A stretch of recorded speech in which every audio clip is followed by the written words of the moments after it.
1000 মাস ইবাদত করে অন্য নবীর উম্মতেরা যা পাবে আমি আপনার উম্মতের এক রাতের ইবাদতে দিয়ে দিব। জানেননি ওই রাতটা কোনটা? কবে?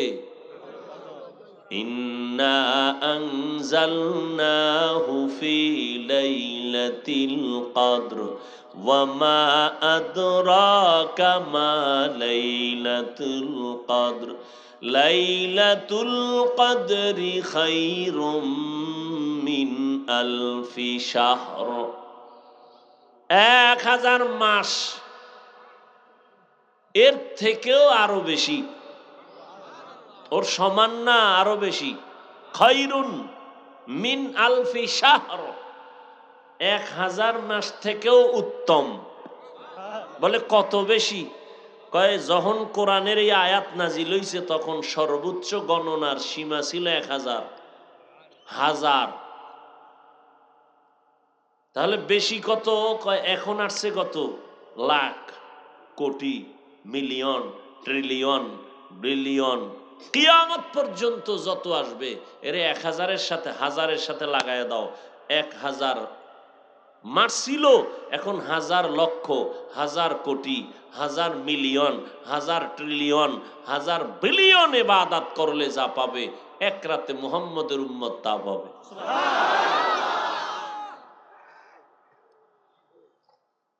কার বরকতে পাইলাম? কার বরকতে? কিন্তু কপাল খারাপ জাতি ওই নবীরে চিনলা না। কেমন মায়ার নবী আমার, রহমতের নবীকে আল্লাহ পাঠাইছেন যার পুরা জিন্দেগিটা রহমতে ভরা। কেমন রহমতে ভরা? নবীজির 63 বছর হায়াতে কোনোদিন একটা মিথ্যা কথা বলেন নাই। দুই একজন পীর সাহেবের নাম কন্ত যে মিছা কয় না, আসেনি? কর না কেন? না থাকলেও তো বলবেন নাই। বাপ ধরে বয়ে রয়েছেন কেন? দুই একজন নেতার নাম কন যে মিছা কয় না। তা ফুলের থেকে পবিত্র হয় কেমনে? চাপাবাজি।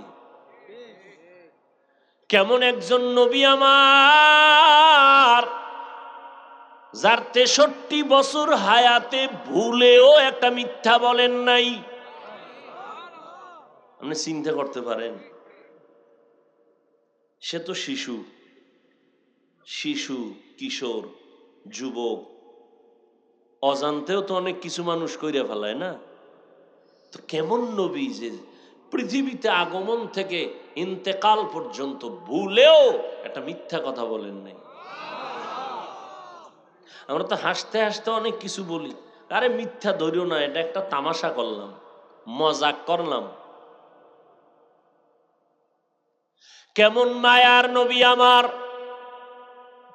তার 63 বছর হায়াতে কোনোদিন কখনো ভুলেও কাউকে একটা গালি দেন নাই।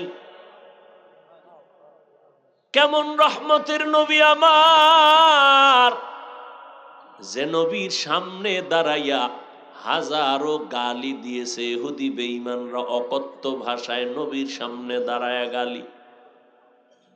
নবী জীবনে গালি দেন নাই তো দেন নাই, জীবনে কোনো গালির জবাবও দেন নাই। গালি না দেওয়াটা বুঝলাম, ঠিক আছে, জবাব না দিয়ে কেমনে পারলেন? যে সামনে দাঁড়ায়া কত বেঈমান নবীকে গালি দিত, সামনে দাঁড়ায়া অকথ্য ভাষায় গালি নবীর সামনে। নবী জীবনে গালি দিবেন দূরের কথা, একটা জবাব দেন নাই। আরো আশ্চর্য কথা, আমার নবীজির রহমতের নবী 63 বছর হায়াতে কোনোদিন চোখ মোবারক গরম করে কারো দিকে তাকান নাই। চোখ গরম করে কারো দিকে। কেমন মায়ার নবী, সেই নবীর আদর্শের উম্মত আমরা। আল্লাহর কুদরতটা কেমন, যার পুরাটাই রহমত, পুরাটাই সুন্দর, সৃষ্টির শ্রেষ্ঠ আদর্শে ঘেরা, এত পৃথিবীর শ্রেষ্ঠ ব্যক্তিকে এমন এক জায়গায় পাঠাইলেন যেই জায়গার প্রত্যেকটা মানুষের মাথা তালু থেকে পা পর্যন্ত ওয়াল পুরাটাই নাপাক, এতটাই নাপাক, পুরা মানুষগুলো খারাপ, জমিনটাকে বানাইছে খারাপ। ওই ময়দানে ওই চূড়ান্ত একটা খারাপ মানুষের মাঝখানে সৃষ্টির শ্রেষ্ঠ পবিত্র নবীকে আল্লাহ পাঠাইলেন।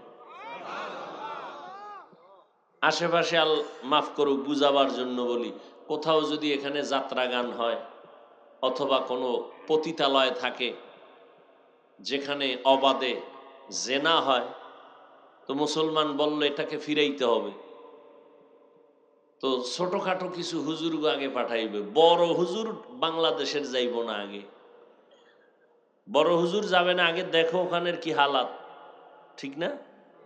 এরপরে বড় হুজুরের কে আইসা খবর দিবে, তারপরে সে একটা পদক্ষেপ নিবে।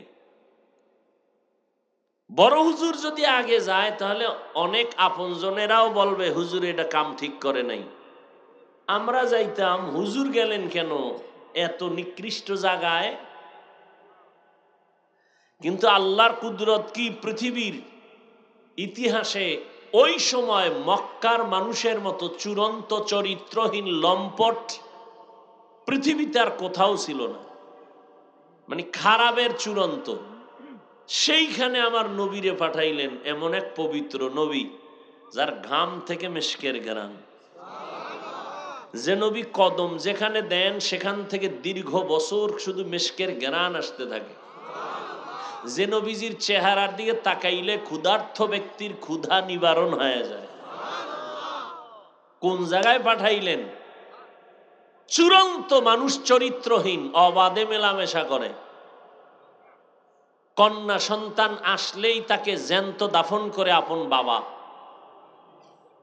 কতটা খারাপ! পৃথিবীর ওই জায়গায় একটা আল্লাহ ঘর বানাইছেন, শ্রেষ্ঠ একটা ঘর। ইন্না আউওয়ালা বাইতি উযিআ লিন-নাসি লাল্লাযী বিবাক্কাতা মুবারাকাও ওয়া হুদা, মুবারাকাও ওয়া হুদান লিল আলামিন।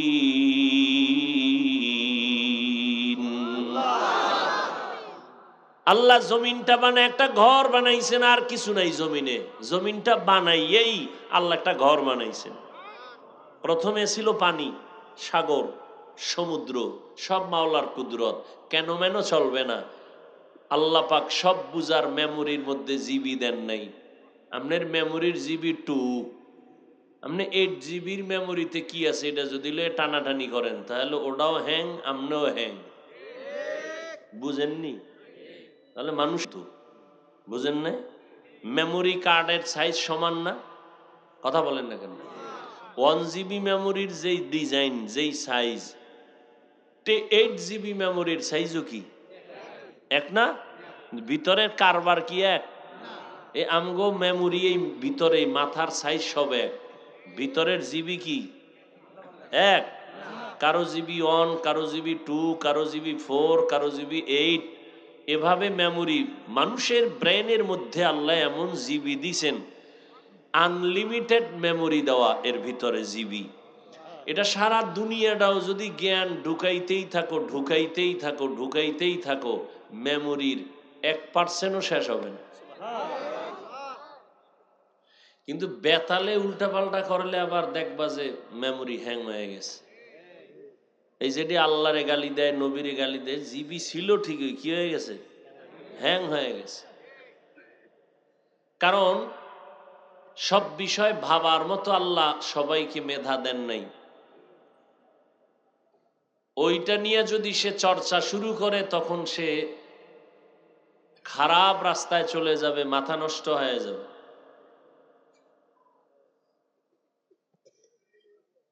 তো দুনিয়ার মধ্যে আল্লাহ প্রথম একটা ঘর বানাইলেন, নাম বাইতুল্লাহ। কোথায় বানাইছেন? মক্কা নগরীতে। কিসের ঘর এটা? ঘুমানোর ঘর, বসবাসের ঘর, ইবাদতের ঘর, হেদায়েতের ঘর। আল্লাহ জমিনটা বানাইয়া প্রথম হেদায়াতের ঘর কেন বানাইছেন, বসবাসের ঘর কেন বানান নাই? কারণ এই জমিনের চিফ গেস্ট হবে মানুষ, এই জমিনের প্রধান মেহমান মানুষ।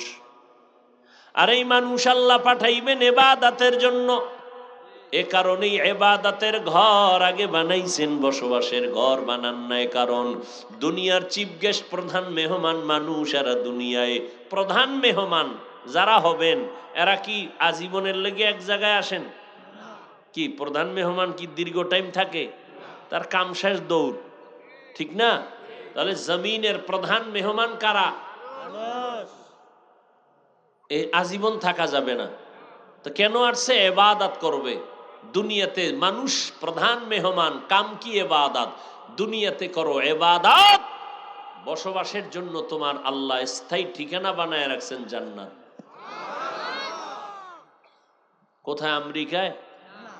ঢাকা গুলশানে? এমন জান্নাত আল্লাহ বানায় রাখছেন যেই জান্নাত চোখ কোনোদিন দেখে নাই, কান শুনে নাই, অন্তর কল্পনাও করে নাই। এত সুন্দর জান্নাত আল্লাহ বানায় রাখছেন। আল্লাহর নবী গর্ব করে বলেন, আমি জান্নাতের তালার চাবিটা খোলার আগে অন্য কোন নবী জান্নাতে ঢুকতে পারবে না। আর আমার উম্মতেরা জান্নাতে ঢুকার আগে ভিন্ন কোন নবীর উম্মত জান্নাতে ঢুকার সুযোগ পাবে না। এমন সুন্দর জান্নাত আল্লাহ বানায় রাখছেন। এর নবীর আশিক রহমতের নবী মক্কা নগরীতে আসলেন। ওই মক্কার মানুষ এতটা খারাপ, এই যে একটা ঘর আল্লাহ বানাইলেন বাইতুল্লাহ, এটা কত দামি ঘর! বলে ঢাকা জাতীয় মসজিদ বাইতুল মুকাররম, এটাও কার ঘর? মসজিদগুলো কার ঘর? কেউ যদি দাবি করে এটা আমার ঘর, তাহলে ওই মসজিদে ইবাদত সহি হবে না। আল্লাহর ঘরে বান্দা আল্লাহর ইবাদত করবে, ঠিক নি? মসজিদ কার ঘর? কি করবে আল্লাহর ঘরে? কার ইবাদত করবে? তেলাওয়াত করা কার ইবাদত? আল্লাহর জিকির করা কার ইবাদত? হ্যাঁ, তো আল্লাহর ঘরে আল্লাহর বান্দারা আল্লাহর জিকির করে, বাধা কেন? কয় মসজিদে আবার জিকির কেন? ও কপাল ভরা, মসজিদে আল্লাহর জিকির করবে নাকি মন্দিরে করবে? কত বড় জাহেল, কত বড় দুশ্মন, কত বড় অন্তর নষ্ট মানুষ! আল্লাহর ঘরে কার ইবাদত করবে? আল্লাহর ঘরে কার জিকির করবে? ভগবানের? কার? তো আল্লাহর ঘরে আল্লাহর জিকির করবে, তেলাওয়াত করবে, নামাজ পড়বে, ইবাদত করবে। বাধা যে দিবে সে সৃষ্টির নিকৃষ্ট জালেম, সে পৃথিবীর নিকৃষ্ট, শুধু জালেম না, নিকৃষ্ট জালেম। মসজিদে জিকির কেন? তোর বাবার জিকির করে? কার জিকির করে? তা আল্লাহর জিকির মসজিদে করবে নাকি মন্দিরে করবে? কি আজীব কথা! এই ঝামেলা আছে না নাই? আল্লাহ হেদায়াত দান করুন। ভাইরা আমার,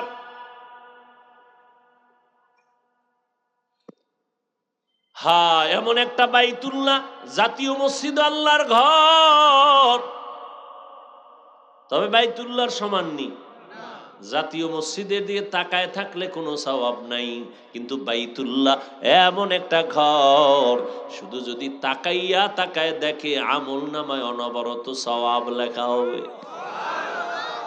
শুধু তাকায় দেখবে, কিচ্ছু বলবে না, শুধু তাকায় আছে আল্লাহর ঘরের দিকে। ফেরেশতাকে আল্লাহ বলে শুধু সওয়াব লিখতে থাকো। এমন একটা দামি ঘর বাইতুল্লাহ, যার আঙ্গিনায় 1 রাকাত নামাজ পড়লে কত সওয়াব! 1 লক্ষ রাকাত নামাজের সওয়াব।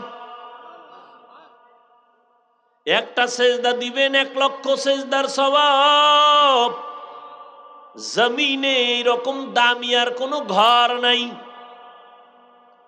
এটা এমন একটা দামি ঘর, যেই ঘরের আঙ্গিনায় সেজদা দিলে 1 সেজদা 1 লাখ, আঙ্গিনা বুঝেননি? আঙ্গিনা বুঝেননি? বুঝেন না, অনেকেই বুঝেন না। আমগো হুজুরেরাও বুঝেন, আপনারা কি বুঝবেন? বাইতুল্লাহ যারা দেখছেন ছবিতে বা গেছেন, এর চারদিকে মসজিদ আছে না, মানে ঘর। এখান থেকেও 1 কিলো 2 কিলো 3 কিলো 4 কিলো দূরে হলো এর পুরা আঙ্গিনা। মক্কা ঢুকতে মেইন রোডে দেখবেন, বিশ্ব রোডে রেহাল দেওয়া আছে। রেহাল দেখছেন নি কেউ? কথা হয় না। এই রেহাল থেকে বাইতুল্লাহর আঙ্গিনা শুরু। এই বাইতুল্লাহর দেওয়ালের পাশে নামাজ পড়লে যা পাবে, রেহালের পাশে পড়লে তা পাবে।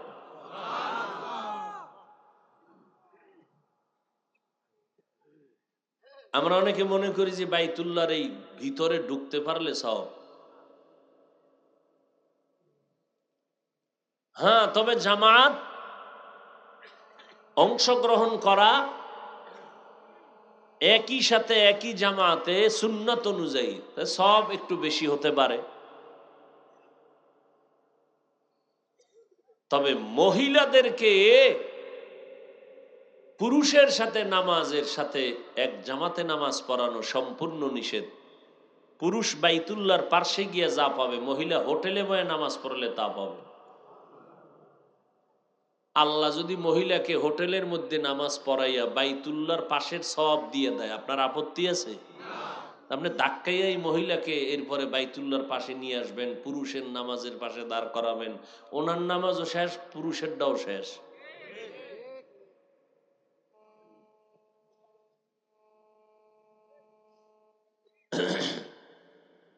এই বাইতুল্লাহ এত দামি, মক্কার চরিত্রহীন মানুষগুলো নারী পুরুষ একত্রিত হয়ে এটার চারপাশে ঘুরে, তাও উলঙ্গ। কতটা খারাপ! আর সেখানে আসছেন কে? রহমাতুল্লিল। মায়ার নবী আসছেন মাত্র 13 বছর। কয় বছর? মাত্র 13 বছরের ব্যবধানে চরিত্রহীন মানুষগুলো এত দামি হয়ে গেছেন। রহমতের নবীর আদর্শের কারণে আল্লাহ জিব্রাইল আমিনকে লিস্টি দিয়া কয়, যাও আমার নবীরে পৌঁছাইয়া দাও। এই লিস্টির মধ্যে যাদের নাম আছে, নবী যেন ঘোষণা দিয়ে দেয়, এই লিস্টির মধ্যে যাদের নাম, এরা বিনা হিসাবে জান্নাতি। মাত্র 13 বছরের ব্যবধানে রহমতের নবীর আদর্শে চূড়ান্ত চরিত্রহীন মানুষ স্বর্ণের মানুষ হয়ে গেল।